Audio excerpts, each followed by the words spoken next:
Who are you? What have you done with Thor?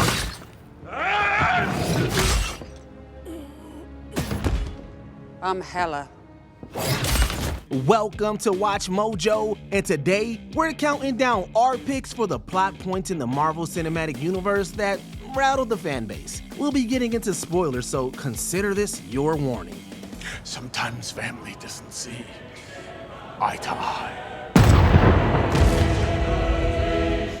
Number 10, Quicksilver and Scarlet Witch aren't mutants. Various.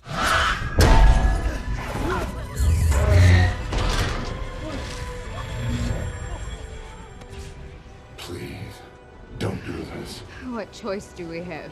Integrating mutants into the MCU has been tricky. Many fans wanted to see the X-Men alongside the Avengers, and when the MCU introduced Scarlet Witch and Quicksilver, fans thought that this could be a possibility. Unfortunately, Wanda and Pietro had a bit of a bumpy start in this shared universe. Their status as mutants was scrapped, instead being referred to as miracles. Sooner or later, they will meet the twins. It's not a world of spies anymore, not even a world of heroes. This is the age of miracles, Doctor. Their family tree was also reimagined. Typically, Magneto is their father, but that wasn't the case here. Sure, Marvel couldn't lean into all of the X-Men goods back then, but ignoring who these characters were didn't make fans happy. Maybe the real miracle here is how popular Scarlet Witch became despite all of the changes.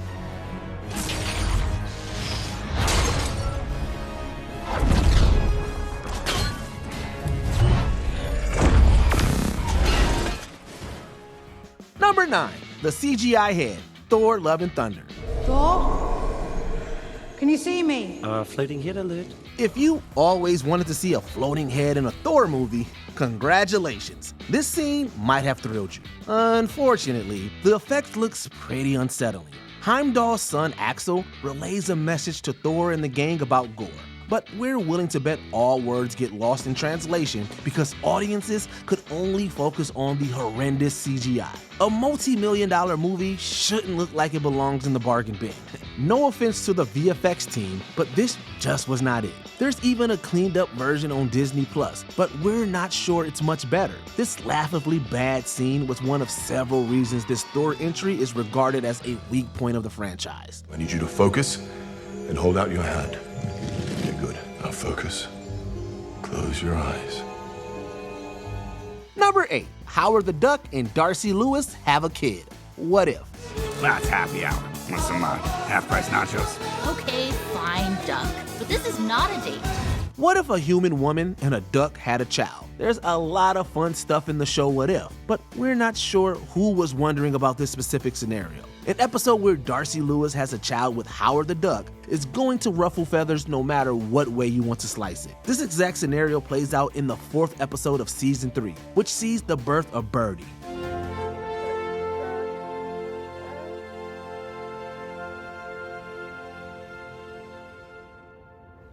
It's an absolutely bizarre storyline to do, and given the limitless premise of the show, a bit of a disappointment. Out of all the boundary-pushing scenarios they could have done, they go with this.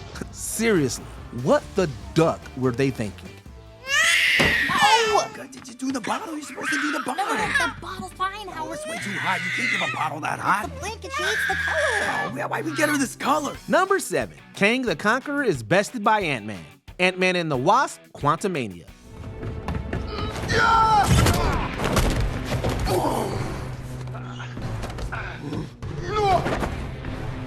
This guy was supposed to be the next big bad of the MCU. That's kind of shocking considering he went out like a complete chump in the fight against Ant-Man. In Quantumania, Scott and Hope Van Dyne pushed Kang into a multiversal engine core, defeating him. It's a cool fight sequence, but a huge letdown too.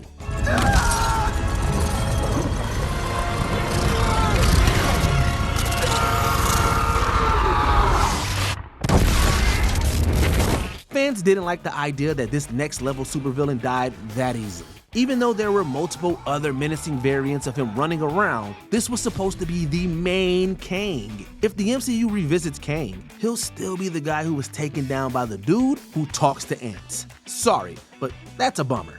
But he also said something bad was coming, and that everyone would die if he didn't get out? Wait, so did I just kill everyone? Is everyone gonna die because of me?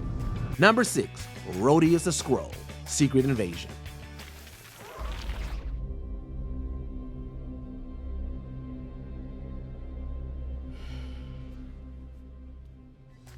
The long-awaited Skrull invasion turned out to be a flop, but as the miniseries ran, speculation flew over which fan-favorite characters would be outed as shapeshifters. Eventually, Rhodey would be revealed as a Skrull, but many fans were displeased at the vague nature of the reveal. When exactly was Rhodey swapped out? Had he been a Skrull since Endgame? Did the real Rhodey even know that his friend Tony Stark died? This plot twist just didn't feel earned.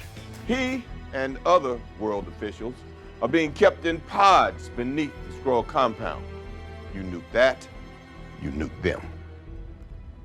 Please tell me this isn't true. Are you listening to this insanity? Of course it isn't true. It seemed like the show needed a big reveal, and Rhodey squared that circle. Secret Invasion could have been a thrilling adaptation of an iconic comic storyline, but instead, we got a dull show that just failed to live up.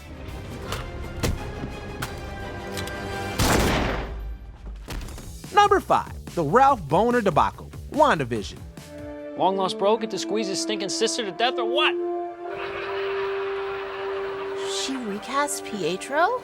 While this show might not have fully jumped the shark, it had its own divisive moments. The most commotion was caused when the identity of Evan Peters' mystery character was revealed. Fans initially believed that he might reprise his role as Quicksilver from the Fox universe. Could this mean we were going to get the X-Men in the MCU? Nope, sorry. It turned out that he wasn't Pietro, and it was all a trick. Peters was actually just playing some guy called Ralph, whose last name sounded like an immature reference.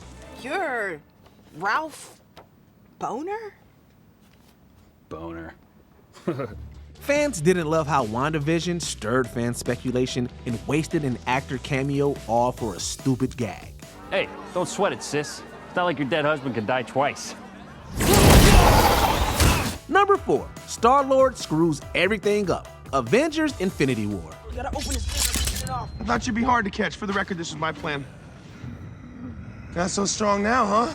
It was really hard to be a Star-Lord fan around 2018. He got a lot of blame for the blip. When Thanos is cornered by Iron Man's group of heroes, they come incredibly close to prying the Infinity Gauntlet from his grasp. But when Star-Lord discovers that Thanos killed Gamora, he attacks the Mad Titan. His rage during this moment allows Thanos to regain control and fight back. No, you didn't! Stop! Stop! It's coming! I got it! Many fans became split over this. Star-Lord's grief was perfectly understandable, but he also had a job to do. Some also believe that the way this scene happened was out of character for Quill. Either way, his reaction cost our heroes everything. Steady, Quill.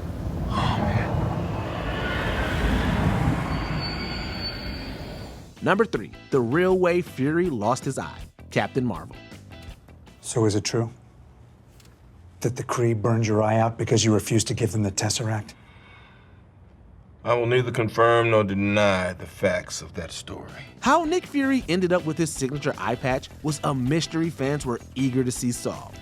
But sometimes theories are more exciting than what we actually end up with. Near the end of Captain Marvel, a younger Nick Fury playfully holds up Goose, a dangerous alien that resembles a cat. But it turns out that this kitty's got claws. Goose was actually the one who caused Fury to lose sight in his left eye. Those bad guys still in there somewhere. Oh, mother! This wasn't exactly the satisfying payoff fans wanted. Captain America the Winter Soldier made it seem like Fury suffered a dramatic personal betrayal, and well, this wasn't that. Talk about a letdown. Last time I trusted someone, I lost an eye. Number 2, Steve kisses Sharon, Captain America Civil War. When I came out of the ice, thought everyone I had known was gone. When I found out she was alive, I was just lucky to have her. On the surface, there's nothing wrong with Captain America sharing a tender moment with Sharon Carter. But once you realize that she's the great niece of Peggy Carter, Steve's old flame from World War II, things get a little weird. Some fans didn't see a problem, but many were a little creeped out by Steve's decision to go from one woman in his family to another.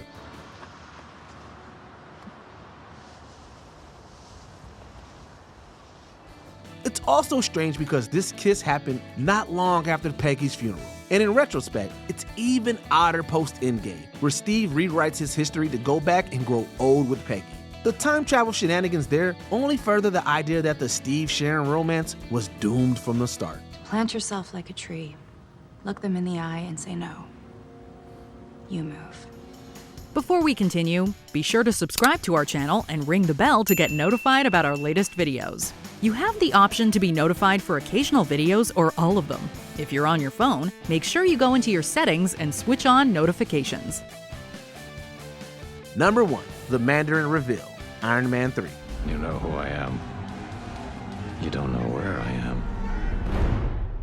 And you'll never see me coming.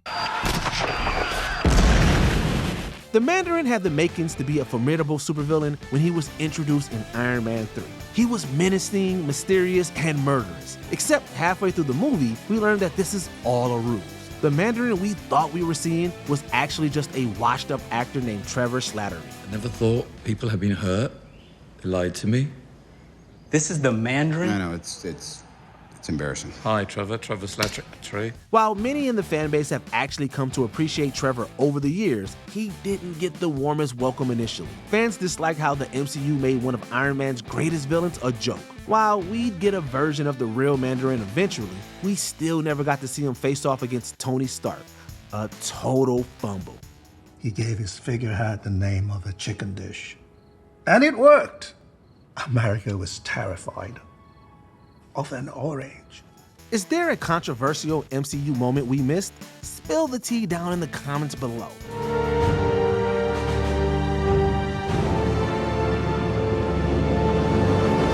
Did you enjoy this video?